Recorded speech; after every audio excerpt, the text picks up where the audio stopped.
Notre marche d'aujourd'hui consiste à sensibiliser les gens, à leur faire comprendre que le caniveau n'est pas une poubelle. D'où le thème « Caniveau eza fuluté ». C'est de là qu'est partie l'idée et nous allons le concrétiser aujourd'hui. Suite, c'est le caniveau eza bouché. Moi, maï et les caniveau et kende zaten.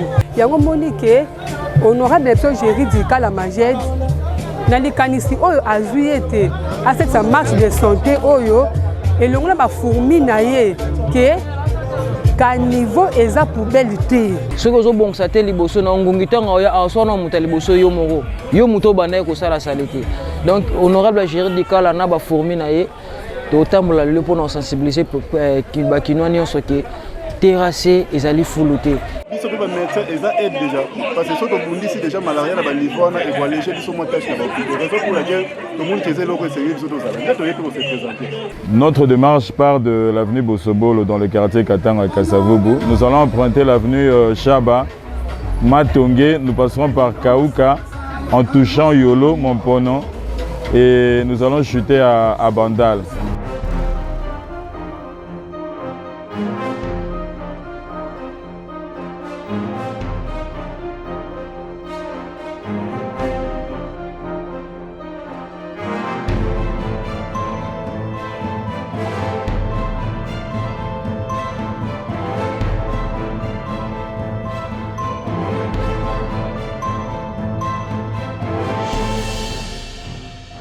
Nous sommes là juste pour dire aux Kinois que caniveau est à fuluté.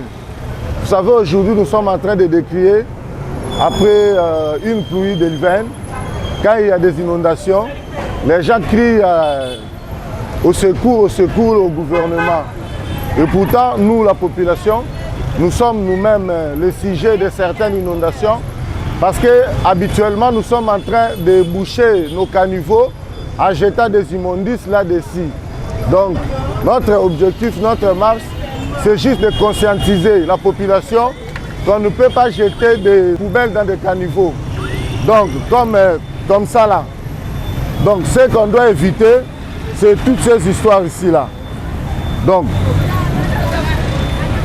boye, nde yango ozomona tozoboya. Polobi batu bakolela, oh, todindi, botala biso makambo. C'est nous-mêmes qui sommes responsables en train de jeter des immondices ça et là pour boucher des caniveaux. Comme ça, boété.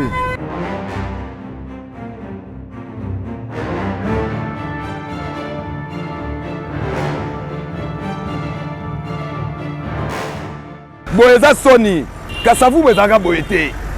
Commune o ezaka commune moko ya propre. Mais na yebite batu ndenge ni bazui ba idée. Ya ko bua kaka ba milangi na ba terrasse boye. Balobi yango bien. Na candidat na biso honorable Jerry Dikala Majebe. Alobi bien, a soulevé point bien. So boko yina ye, boyina na bino mais ya sa lobi. Alobi boye. Caniveau ezali fulu te.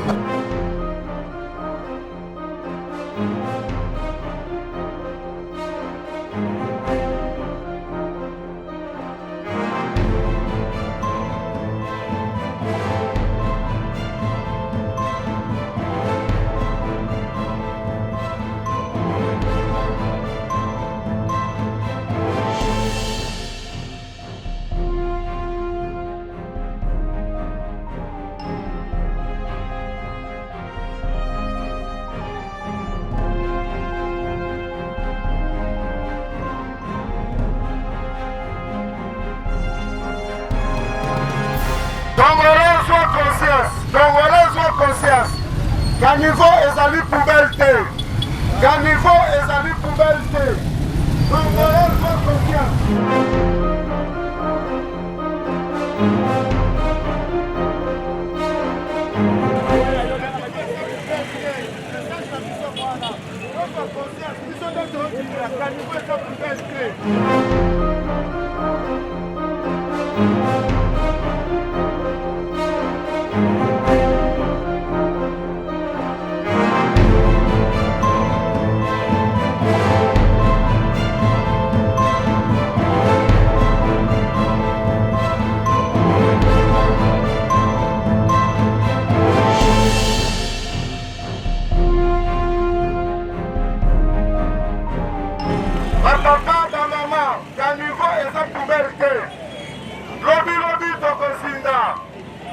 Caniveau et sa poubelle.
aller kitoko, retour kitoko. On aurait géré du cas là, en tout cas félicitations. Terrassé et salut poubelle.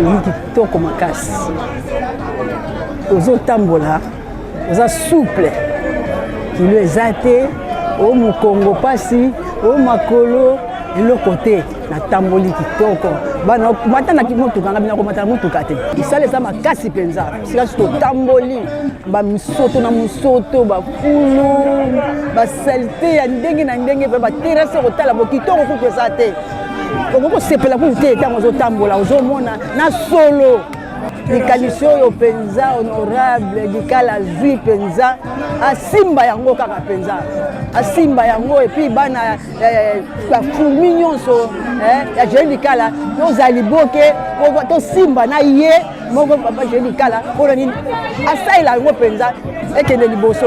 Nous venons juste de parcourir presque la grande partie du Puna dans la marche de sensibilisation liée à la salubrité. C'est que nous avons constaté qu'il y a beaucoup de gens, jusqu'à là, qui ne sont pas encore au courant de l'importance de mieux prendre soin de leur quartier, de leur artère. Vous voyez, des fois, il y a des boutiques qui sont là, devant les boutiques, on voit les immondices, on voit aussi les bouteilles en plastique, ce qui n'est pas bon. Mais du moins, partant de ce que nous venons de faire, on a quand même sensibilisé tant nombre de gens. Et il y a beaucoup de gens partant, pendant que nous étions en train de marcher, ils ont eu quand même à enlever certaines immondices et prendre soin de leur artère. Ce que je peux dire, c'est une initiative qui est très louable. Il faut que cela puisse se pérenniser. Il faut que cela puisse soit pérennisé. Il faut que les gens comme Géry Dikala, qui soient nombreux, ne soient pas seulement celles, afin que de sensibiliser tant nombre de la population congolaise pour mieux prendre soin de notre société. Par rapport à ce que nous venons de faire et par rapport aussi au thème choisi, il n'y a pas grand-chose à ajouter. Ce que je voulais seulement dire, à la prochaine occasion, que les gens soient à l'air. On vient de le faire de jours de férié, non seulement de férié, mais de samedi aussi. Alors chaque samedi, les maisons, les magasins sont fermés les avant-midi pour faire les salons. Mais ça nécessite matraquage et il faut que ça soit aussi de bonne heure pour prendre beaucoup de temps pour la sensibilisation. Les abisso ba fourmi totala qui chasse qui na kufa. Autorité morale na biso tant que Géry Dikala atala qui chasse qui na kufa, qui chasse zo beba. Toute l'intendie qui chasse beba. Alors to bongisa ki makanisi ya ko marché to ça la campagne na biso ya carnivore eza fuluté. Otomona lelo na Kinshasa koma mutameli ma ya zwi mulangi abwaki na kati ya carnivore. Ale kwanga abwaki na kati ya carnivore. Ale mwa lipa sachet abwaki na kati ya carnivore, c'est pas bon.